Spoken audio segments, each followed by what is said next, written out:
Exactly 2 weeks ago, I came again into your homes to outline a roadmap for easing the restrictions put in place to help contain the spread of the coronavirus pandemic in our country. I indicated that it would be a phased approach involving a selected list of public gatherings based on their risk profile, socioeconomic impact, and most importantly, our capacity to enforce and to respond in the event of a flare-up in our number of infections. Since then, we have had some of our religious institutions opening their doors to worshippers while respecting the limits of numbers and maintaining the strict protocols announced. Others have decided to remain closed until further notice. Private burials are taking place. Marketplaces, public transport, including domestic air transport, restaurants, hotels, individual and non-contact sports, and our constitutional and statutory bodies are conducting their activities in accordance with social distancing and the relevant hygiene protocols. From tomorrow, Monday, 15th June, the last batch of institutions in this phased approach, our educational institutions, will begin to reopen, with final year students in our tertiary colleges and universities returning to school to prepare for and take their exit examinations. As has been stated, final year senior high school, SHS3 students, together with SHS2 Go Track students, will resume on 22nd June, and final year junior high school, JHS3 students, the week after, on 29th June. The decision to include our schools in phase one of the easing of restrictions was taken advisedly.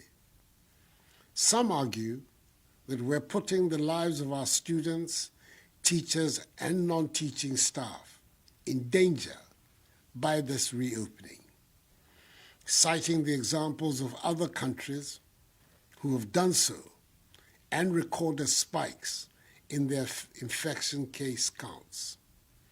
I've stated on several occasions that there is no one-size-fits-all approach to the resolution of this pandemic. We have our own unique situation in the country, and we have always taken that into account in dealing with this disease, much as we are prepared to learn from the examples of others. Fellow Ghanaians, over the last 3 months, every aspect of our national life has been affected by this virus. We've had to take deliberate steps to ensure that our society, in the face of the pandemic, is able to function and continues to strive to deliver the results of progress, prosperity, and development for which we all yearn.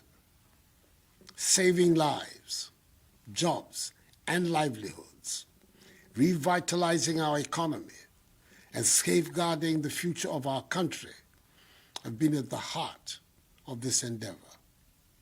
We cannot say that because of the pandemic, we're no longer interested in issues of social justice, such as education and health. Education, indeed, is the key to the future of our country.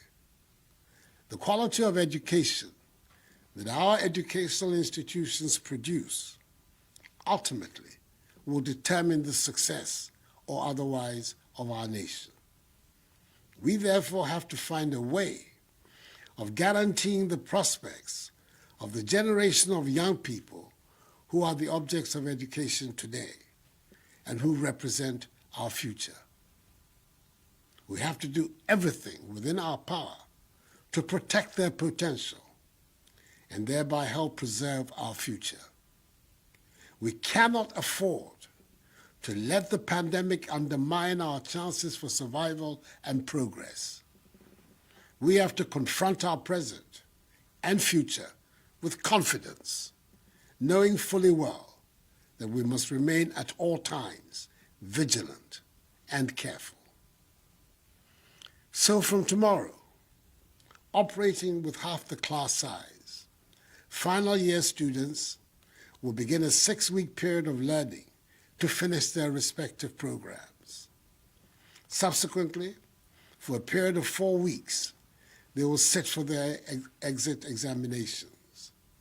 It must be put on record that some final year students will not be returning to school, as some of them, through virtual means, have already sat their exit examinations. Prior to their return to school, government, through the Ministry of Education and the Ghana Education Service, has ensured that all tertiary institutions, public and private, have been disinfected. Universities, with their own hospitals and clinics, have been equipped with the necessary personal protective equipment and have isolation centers to deal with any positive cases. All other institutions, without their own clinics and hospitals, have been mapped to health facilities. There will be no mass gatherings and no sporting activities. Religious activities under the new protocols will be permitted.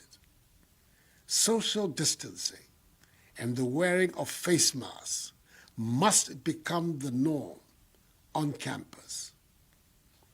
To aid in this effort, a total of 600,000 face masks has been distributed to the tertiary institutions.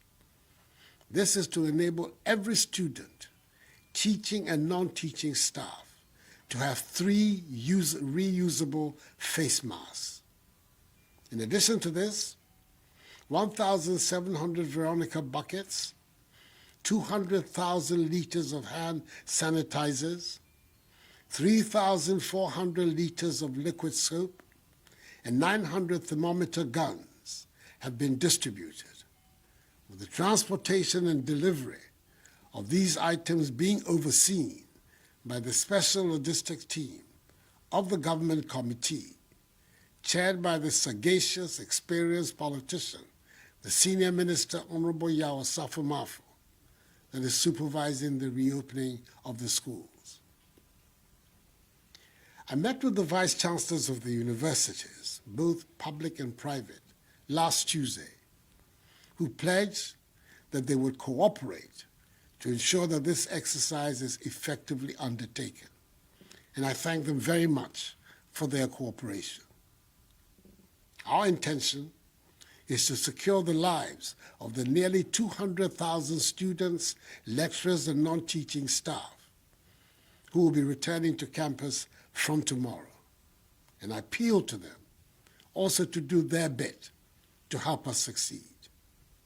I urge them to adhere to enhanced personal hygiene and social distancing protocols, wash their hands with soap under running water, refrain from shaking hands, and wear their masks to, in, and from the lecture halls and on the campus generally. Fellow Ghanaians, I have to address a matter which has to deal with our case count, especially in recent weeks, and which has given cause for anxiety. The increase in numbers indicates that the virus has spread and continues to spread. We have to bear in mind at all times that the more people we test for the virus, the more people we are likely to discover as positive, and thus have the opportunity to isolate and treat them. If we do not test people for the virus, we will not find the persons who are positive, let alone isolate them from the population and treat them and prevent them from spreading the virus. For example, the total number of tests that we have conducted in Ghana with a population of 31 million, 254,331 is one of the highest on the African continent. Furthermore, many countries in the world, including several of the developed economies, are not implementing a policy of enhanced contact tracing, and this makes our data qualitatively different and more effective in the fight against COVID-19. Indeed, the success of our tracing, testing, and treating will lead, in the end, to a reduction in the number of cases. That is what we're working for. Understandably, much focus has been placed on the rise in the total number of confirmed cases. As at midnight of 13th June, the total number of positives, cumulatively, stands at 11,964. Out of the 254,331 tests conducted, we have a total of 4,258 patients who are fully recovered, have been discharged, and are now free of the virus. So our scrutiny, in effect, must be on the number of active cases, i.e. people who remain on our books as still positive. Hence, as things stand now, the total number of people with the virus, that is active cases from our tests, is 7,652. Our positivity rate, i.e. the ratio of positive cases to total tests conducted, stands at 4.7%. In our hospitals and isolation centers, we currently have 13 persons severely ill, 6 persons critically ill, with 3 persons on ventilators. Mercifully for us, by the grace of God, the number of COVID-19 related deaths, sad though each death is, continues to remain very low, one of the lowest in Africa and the world. With 54 deaths currently reported by the Ghana Health Service thus far in Ghana, the ratio of deaths to positive cases stands at 0.4%, compared to the global average of 5.5% and the African average of 2.6%. The number of severe and critically ill also continues to be low. I am relating all these figures not to engender any false feel-good factor, but as statements of fact that must provide the context for us when we examine our figures. If indeed we are to be guided by the data, then we must look at the data in all its ramifications, not just one particular aspect of them. That is the proper way to do justice to the data. I'm thus in no way suggesting that we should let our guard down and throw out of the window the efforts we have made in bringing us this far, where we have become a reference point for many in the handling of this pandemic. On the contrary, as we begin to ease the restrictions, we must be even more disciplined in our adherence to the personal hygiene and social distancing measures we have become accustomed to. We must keep fit, and we must continue to eat our local foods to boost our immune systems. This is how we can prevent our healthcare services and our heroic healthcare workers from being overwhelmed due to an increase in demand for hospital care. Nevertheless, I implore you to pay attention to your health. When you begin to experience symptoms such as fever, persistent cough, bodily pains, loss of taste and smell, and difficulty in breathing, seek immediate medical attention at the nearest health facilities. I remain concerned about the stigma associated with this disease. Stories of persons who have recovered from this disease and being shunned by their own relatives and communities are a source of considerable worry to me because they undermine our efforts to fight it. There is nothing shameful about testing positive. We do not have to lose our sense of community because of this pandemic.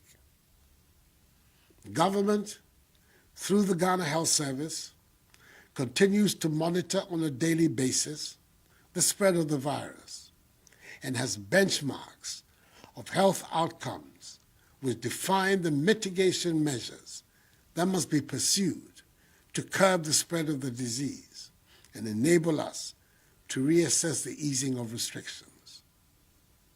It is important for me to remind residents of the Greater Accra and Ashanti regions, where the great majority of cases have been recorded, and in the western and central regions, where we're seeing an increase in infection cases, to continue to adhere strictly to the social distancing and enhanced hygiene protocols announced. With the doctors and scientists telling us that the virus is transmitted from human contact through talking, singing, coughing, and sneezing, which results in sending droplets of the virus from one person to another. Residents of these 4 regions, and indeed all Ghanaians, must remember that the wearing of masks is now mandatory. Leaving our homes without a face mask or face covering on is an offense. The police have been instructed to enforce this directive, which is the subject of an executive instrument.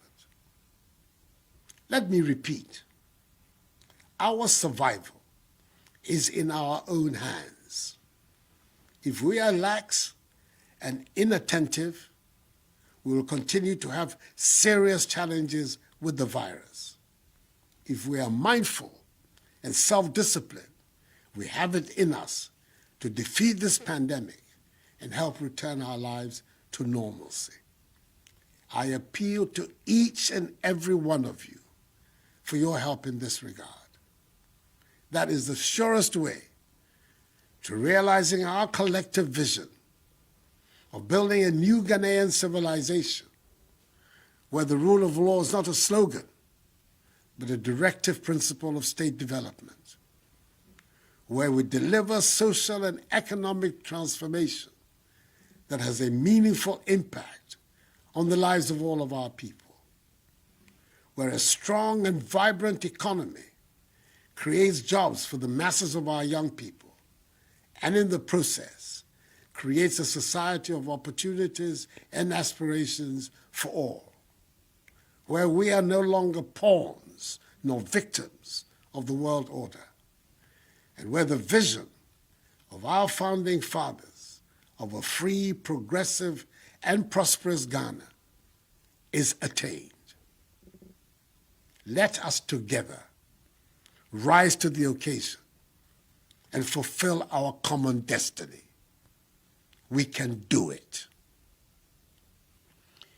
Enuanom, efiri echineko, yema sukufoɔ a wɔne ba bɛwie no, bɛsan akɔ school, akɔkyerɛ wɔn sɔhwɛ a ɛtoato.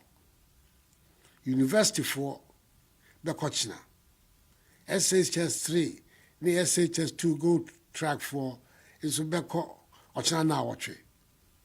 JSS 3 foɔ nso bɛkɔ na awɔtwe a ɛdi so. Awofo titiri.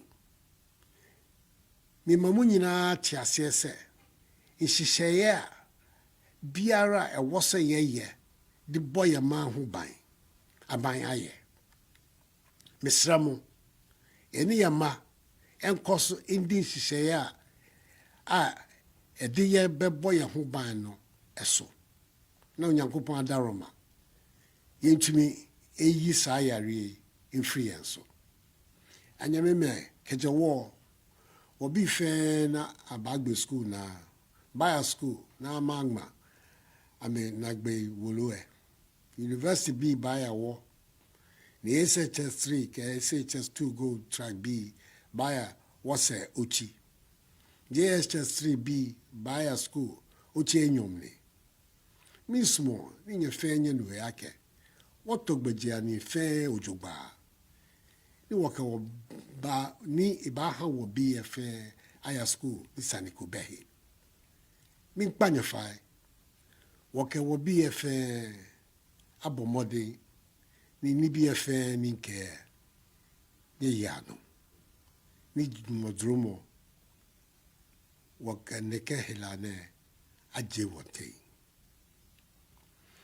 In conclusion, fellow Ghanaians, permit me to pay brief tribute to the memory of an old and valiant colleague in the struggle of the New Patriotic Party and in the work of the Akufo-Addo government, the mayor of Sekondi Takoradi Metropolis, the chief executive of the Sekondi Takoradi Metropolitan Assembly, Honorable K.K. Sam, Eja Sam to me and many, whose efforts in enforcing social distancing protocols of the Sekondi and Takoradi markets were recently highly commended by me, and who sadly passed away on Friday as a result of a COVID-19 related death. May his soul rest in perfect peace in the bosom of the Almighty until the last day of the resurrection, when we shall all meet again. Let us also wish our hard-working Minister for Health, Honorable Kwaku Menu, MP for Doma Central, a speedy recovery from the virus which he contracted in the line of duty and is in a stable condition. May God bless us all in our homeland, Ghana, and make her great and strong. I thank you for your attention.